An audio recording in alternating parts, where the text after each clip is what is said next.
What are you seeing?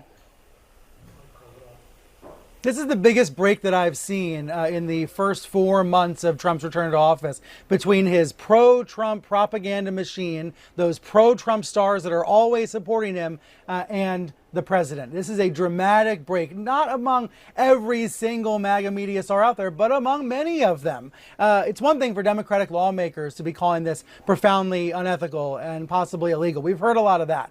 But some MAGA media commentators are saying the same things. In the past 24 hours, we've heard prominent pro-Trump media stars call this plan to accept a jet from Qatar to use as Air Force One a, quote, bribe, a grift, and a stain on the administration. And this is even coming from figures like Laura Loomer, the far-right provocateur, who has a direct line to Trump. I mean, these are people who are usually steadfast supporters of the president, but in this case, they're speaking out against the deal. Let me show you two examples. One is from Ben Shapiro, who co-founded the Daily Wire. He's a prominent podcaster. The other is Eric Erickson, the radio talk show host.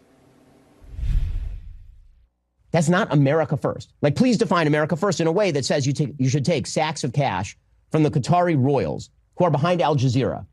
It just isn't America first in any conceivable way. If you want President Trump to succeed, this kind of skeezy stuff needs to stop. My problem with taking this plane from Qatar is I do not think the president of the United States of America should sit and fly on a plane purchased with the same money used to murder American citizens.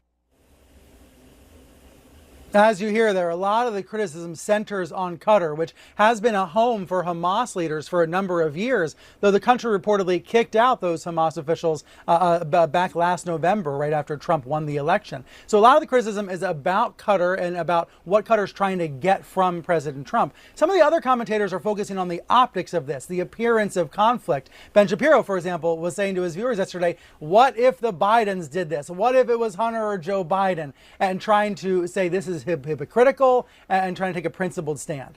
You know, since we're talking about an airplane, here's an airplane reference, right? There's different wings of right-wing media. There's different cabins on this plane. There are conservative outlets like National Review that support lots of parts of Trump's agenda, but are often critical of the man himself. So National Review is out with an editorial this morning calling this a poison plane, saying this gifted 747 is ethically suspect and made worse by the fact that Qatar is no friend of the U.S. That's National Review. But even figures who are very closely aligned with the president, I mentioned Laura Loomer. She has been outspoken on X, on the social media platform, in the last 2 days, almost trying to get Trump's attention, trying to get him to change his mind. What I have not seen a lot of, though, is a lot of television coverage of this on Fox News. So if the president is watching Fox on his trip abroad, he's not hearing a lot of this criticism, but it is definitely prominent all across right-wing social media.